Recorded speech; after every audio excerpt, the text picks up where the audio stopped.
कर्म फल भोगना ही पड़ता है। जैसा कर्म करेगा बंदे वैसा ही फल पाएगा। इंसान जैसा कर्म करता है उसके कर्मों के अनुसार ठीक वैसा ही फल भी भोगना पड़ता है।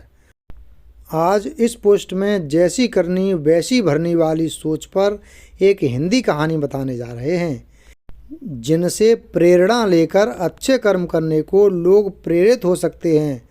तो चलिए जैसी करनी वैसी भरनी वाली इस कहानी को जानते हैं।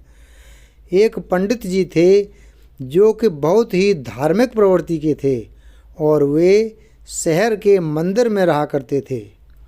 वे अक्सर लोगों को ज्ञान की बातें बताया करते थे और जो भी मंदिर आता पंडित जी उसे ज़रूर कहते, जो जैसा बोएगा वो वैसा ही काटेगा।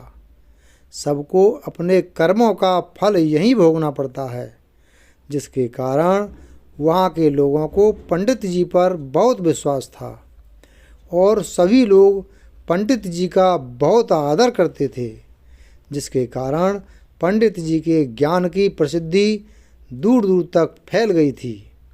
पंडित जी के ज्ञान की बातें दूर रहने वाले एक गांव में 3 चोरों को भी पता चला, तो वे तीनों चोर पंडित जी की बातों से सहमत नहीं थे। उन चोरों ने मन बनाया कि क्यों ना पंडित जी से मिला जाए और उनकी बातों को झूठा सिद्ध किया जाए।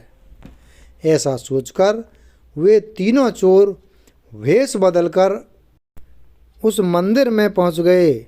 जहां पर उन चोरों ने पंडित जी को देखा तो उन चोरों ने पंडित जी को प्रणाम करके उनसे ज्ञान की बातें बताने को कहा। तो हर बार की तरह पंडित जी ने बताया कि जो जैसा करेगा वो वैसा भरेगा, अर्थात जिसकी जैसी करनी होगी उसकी वैसी भरनी होगी। तो यह बात सुनकर तीनों चोर एक बार फिर से पंडित जी से असहमत हो गए और उन चोरों ने कहा कि ये कैसे हो सकता है कि जो जैसा करता है उसे वैसा भरना पड़ता है, क्योंकि इस समाज में अनेक ऐसे लोग भी हैं जो लोगों के मुफ्त के धन पर ऐश कर रहे हैं, फिर उन्हें तो कोई कष्ट नहीं हुआ और ऐसे लोग तो मज़े से अपनी ज़िंदगी जी रहे हैं। लेकिन पंडित जी अपनी बातों पर अड़ग रहे और बोले, आप लोग अगर मेरे साथ कुछ दिन साथ में रहोगे तो इस बात को सिद्ध कर दूंगा। तो तीनों चोर हंसी खुशी पंडित जी के साथ कुछ दिनों के लिए रहने को तैयार हो गए।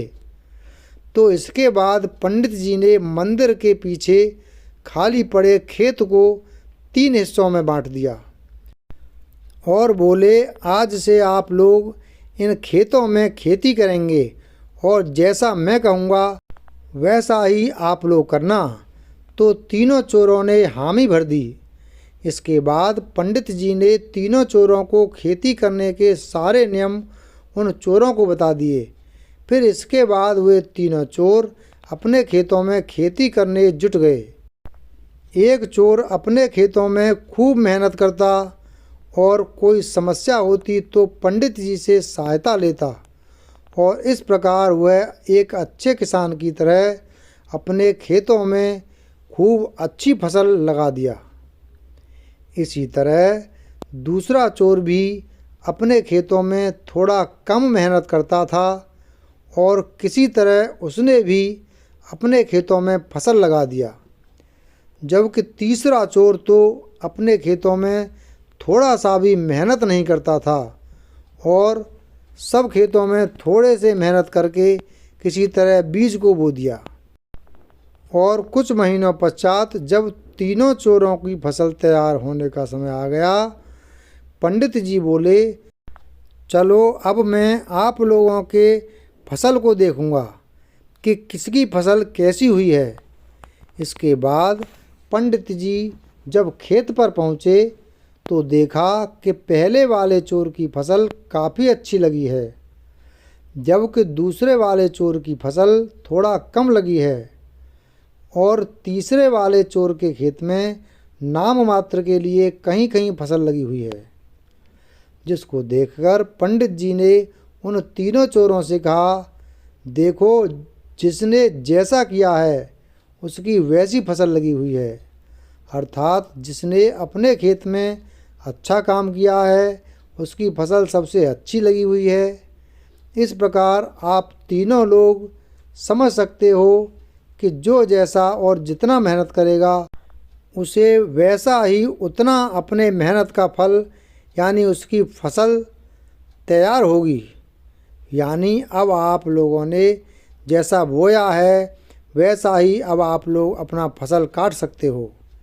पंडित जी की ये बातें सुनकर उन दोनों चोरों को समझ में आ गया कि पंडित जी सही कह रहे हैं।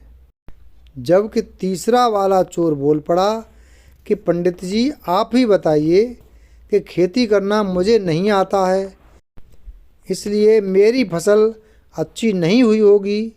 लेकिन पहले मैं चोर था, खूब चोरी किया और हमेशा खुशहाल रहा। कभी मुझे अपने गलत कामों के लिए कोई सज़ा नहीं मिली। तो पंडित जी ने उसे समझाते हुए कहा कि हो सकता है तुम्हें अभी तक अपनी गलतियों की सज़ा ना मिली हो, लेकिन इस बात को भी मत भूलना चाहिए कि जब यदि तुम कभी पकड़े जाते तो हर बार की गलती की सज़ा एक ही बार में मिल जाती। तो तुम क्या कर सकते हो?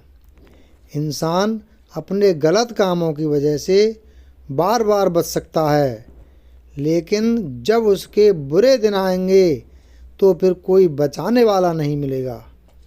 पंडित जी की ये बातें सुनकर उस चोर की आंखें खुल गईं और तुरंत पंडित जी के पैरों में गिर पड़ा और अपनी गलती मान ली। इसके बाद तीनों चोरों ने चोरी छोड़ देने के साथ ही पंडित जी के साथ रहने को तैयार हो गए और फिर वे पंडित जी के सच्चे सेवक बन गए। कहानी से सीख।